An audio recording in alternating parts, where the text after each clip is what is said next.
Hello everybody and welcome to the Thursday edition of Video Clips. I have a couple topics today and I'll start with one thing leads to another, the relationship between prediabetes and cancer. According to a new meta-analysis, even mild abnormalities in fasting glucose levels can significantly increase the risk of cancer, and this is independent of the effect of obesity on cancer risk.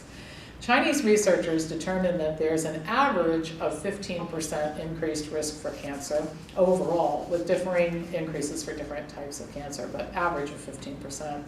Now this was a fairly large analysis. It included 891,000 plus participants in Asia, the United States, Europe, and Africa.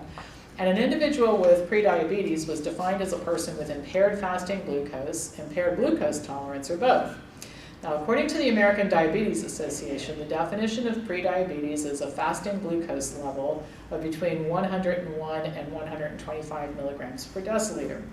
Now, these levels were lowered a few years ago with a lot of influence by the drug companies, because the lower the threshold for diagnosing a condition, the bigger the market for drugs. So drug companies have an interest in this. But this issue aside, the analysis did show that people with even slight abnormalities were at higher risk, with the highest risk being for liver, endometrial, breast, and pancreatic cancers. The study controlled for body mass index, and although obesity is a known risk factor for a lot of types of cancer, slightly elevated fasting glucose levels increase the risk even more. As for the mechanisms of action, the researchers suggest that chronic hyperglycemia, which can lead to increased insulin secretion and oxidative stress, which accompanies hyperglycemia, might result in cancer promotion.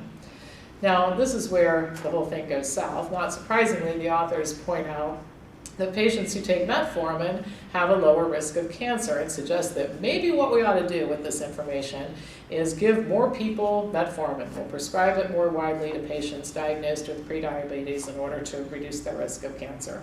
Now, I'm going to read you some side effects of metformin. Let's consider that for a minute, and here goes.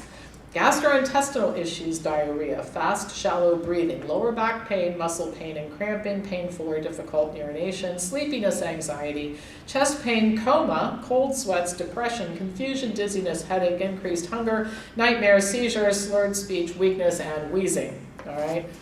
Are you kidding me? I mean, the better option is to show people who have slightly abnormal fasting glucose levels how to eat their way out of prediabetes with a low-fat, plant-based diet, which also reduces the risk of getting many forms of cancer, and by the way, none of those side effects we were just talking about. The biggest take-home point from this analysis, and this is the point I actually really wanted to make here, is that one unresolved health issue will inevitably lead to another, and so on. When you treat with drugs, you just you guarantee that there will be more health challenges in the future that will require more medications. So at the first sign of declining health, instead of giving people drugs, let's show them how to eat their way out of their problem. And that's what should be proposed. The very best option, however, is to propose dietary change before any health conditions develop. And my gosh, if I could ever get a magic pill to get somebody to listen to me, or more people to listen to me who aren't sick, would that ever be a blessing in my line of work? All right, so let's talk about mild hypertension. An increasing number of doctors are starting to speak out and write about the inadvisability of treating people with what we call mild hypertension. Dr. Gilbert Welch covered this book really, really well in his book, Overdiagnosed, and there are an increasing number of articles appearing in medical journals questioning the practice of medicating people who are at what we call high normal levels of hypertension.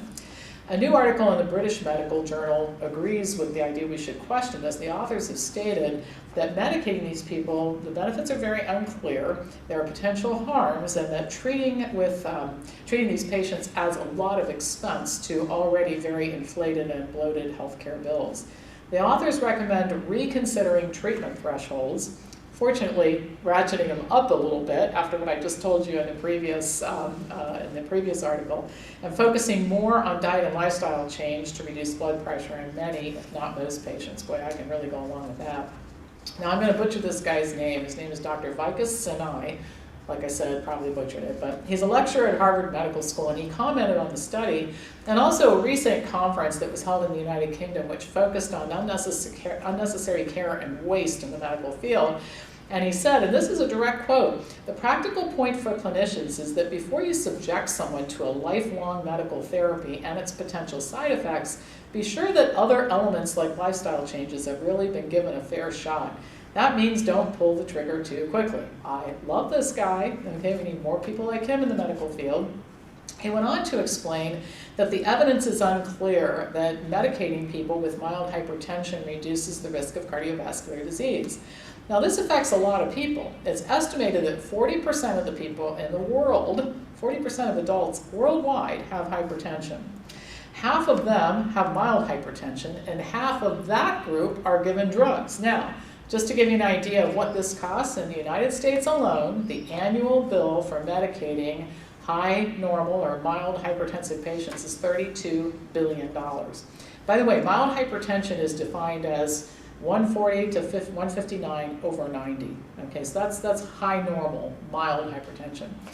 A few years ago, many of the patients that fell within that range would not have been medicated. For the last several years, the thresholds for medicating high blood pressure have been lowered due to an assumption, for which there was little evidence at the time, that treating mild hypertension would reduce the risk of cardiovascular events and diabetes and other conditions. Research, however, has shown little benefit from this approach. Research does show increased risk of harm. Blood pressure medications increase the risk of falling, hip fractures, hospital admissions, and even dying. Another issue is overdiagnosis due to inaccurate blood pressure readings. Many people have what we call white coat syndrome. Their blood pressure goes up just from being in a doctor's office. I probably would qualify for that if I ever went to a doctor's office, knowing my fear of overtreatment and all that sort of thing. Well, back to the topic at hand, considerable discussion has taken place among physicians in the United Kingdom, for example, about maybe it being more advisable to send home patients with a blood pressure cuff and let them test themselves out of the doctor's office and at various points in time of the day to confirm hypertension and also the degree of hypertension that is really accurate. The most interesting comment by far by Dr. Sinai is that medicating patients avoids the most important means for addressing hypertension. Get this, diet and lifestyle change.